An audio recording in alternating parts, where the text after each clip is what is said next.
Bismillahirrahmanirrahim. Elhamdülillah. Ve salatu ve selamu ala Resulillah. Amma ba'd. Hurmatlı cemaat, Jaratkan Allah Taala Peygamber sallallahu aleyhi ve sellem'ga köptөгөн mucizalardı bergen.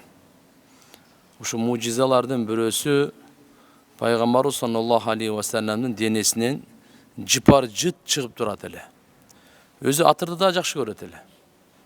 Бирок атыр эместе күн ысык жерде Меккени билесиз, Мадинаны билесиз, ал убакта кондиционерлер жок, адамдан тер чыгат. Муслим шарифте келет, Hazret Anas radıyallahu anh айтат, бир күнү Пайгамбар саллаллаху алейхи ва саллям үйгө келди конокко дейт. Түшкү тамак жегенден кийин бир аз эс алып, түшкү уйкуну кайлуула деп коет. Түшкү уктап атканда аябай ушундай күн ысык экен, денесине тер чыгып, апам дейт. Ушул денесиндеги терди акырын топтоп бир шишеге салып атты эле. Жипарчтанганда пайгамбар чочо ойгонуп кетти дейт. Уму Сүлейм, эмне болду, эмне кылып атасыз дегенде айтты. Ушу денеңизден чыгып аткан терди чогултуп аттым эле. Аны эмне кылганга, атыр кылганга дейт мына. Пайгамбар саллаллаху алейхи ва саллям кайсы бир көчөдөн тияка өтүп кетсе, ошол жерде жыты калып кетет эле. Артынан жипар жыт чыгып турат эле. Аркасына келсе, Мухаммад алейхиссалам ошол жерден өткөн экен дегендей болот мына. Бир фарыз туурасында Куранда Алла Таала бардык илимин Куранга ичине камтып койгон. Дагы бир илим бар, мурас илими. Бүгүнкү күнү бизде ушул жакшы каралбайт. Куран шариятта бардык адилеттүү бөлүп койгон. Эгерде эркек өлсө, аял өлсө, атасы өлсө, баласы өлсө, кандай бөлүнөт? Ошол туурасында Куранда Алла Таала айтат. Аялдар үчүн силер таштап кеткен мал-мүлктөн 4төн 1 берилет эгерде балдарыңар жок болсо. Эгерде балдарыңар болсо, анда аларга 8ден 1 бөлүнөт. Бул дагы осият менен карыз бергенден кийин.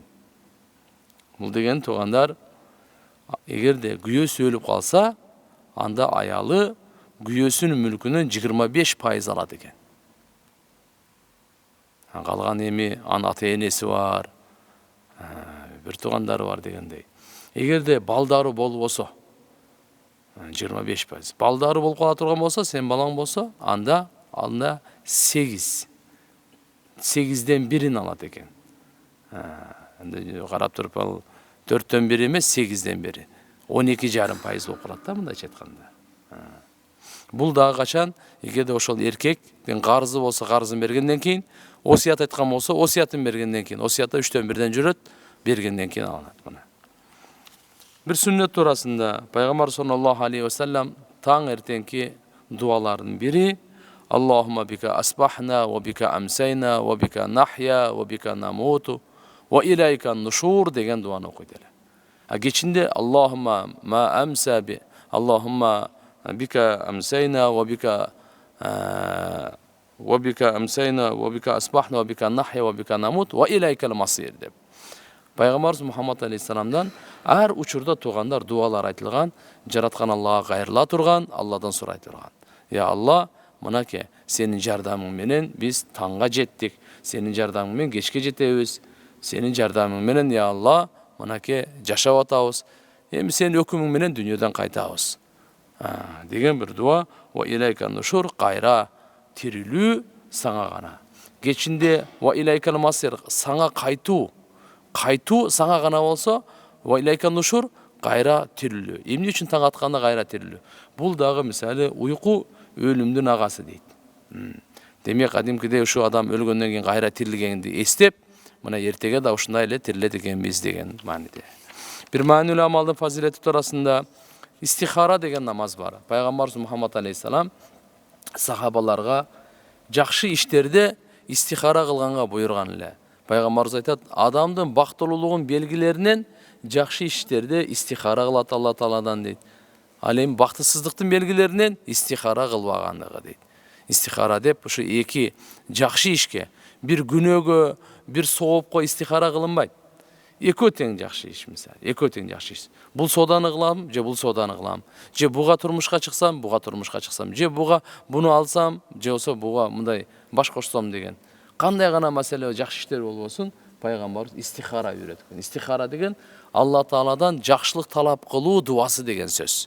Ошону үйрөнүп алышыбыз керек. 2 рекет намаз окулунат, өзүнчө дуасы бар. Аллахумма инни астагфирука би илмика ва астагдирука би кудратика деп өзүнүн аягына чейин дуасы бар. Я Алла, ушу кылган ишим дүйнөмдө, динимде, ахиреттимде пайдалуу болсо мага буйругун жеңил кылгын деп, зыян болсо менден узак кылгын деген дуа да. Ахирет туурасында Умар разияллаху анху баян кылат. Жабраил периште пайгамбар саллаллаху алейхи вассаламга келип айтыптыр. Дозок жөнөкөй тамаша жер эмес да. Дозоктун оту жөнөкөй отун эмес, жөнөкөй от эмес. Ийненин көзү, тешиги бар го жибет көргөн. Ушунчалык эге дозоктон ачыла турган болсочу, бу дүйнөдө бардыгы күйүп өлмөк дейт. Ошончо ачылса. Эми өзүн айтып көрүңүз канча деген бул. Пайгамбарыбыздын медицинасынан инжир, анжир дейбиз, жеп жүргүлө деди. Анткени геморрой ооруларына өтө чоң пайдасы бар, дарысы бар дейт. Жана муындардагы ооруларга да өтө пайдалуу экен. Анжирди жеп жүрүш керек экен. Пайгамбар саллаллаху алейхи вассалам Абу Хурайра радиаллаху анху айтат: "Менин сүйкүмдүү досум пайгамбар Мухаммад алейхиссалам мага осият айткан, өлгөнгө чейин ошол 3 осиятты таштаган эмесмин" дейт. 3 осиятты өлгөнгө чейин таштаган эмесмин. Айына 3 жолу орозо тутуу. Bir айда канча жолу? 3 жолу орозо тутууну. Өлгөнгө чейин таштаган жокмун дейт. Экинчиси духа намазы, чаш намазы деп коебуз. Şu gün көтөрүлгөн тартып, күн огонго чейин окусаңыз болот, бирок эң жакшысы ушу саат 10-11лерде баягы тайлактын туягы күйгөндө деп айтылат. Ошол учурларда окуса жакшыраак дейт. Күн жакшы ысыганда дейт. Духа намазы 2 рекеттен 8ге чейин окусаңыз боло берет. Үчүнчүсү витрди окуп анан уктаганга. Витр намазды окуп анан уктаганга дейт. Демек ушуну үчөөнү өлгөнгө чейин таштаган жокмун дейт. Алла Таала барыбызга амал кылганга, башкаларга жеткиргенге күч кубат берсин. Амин.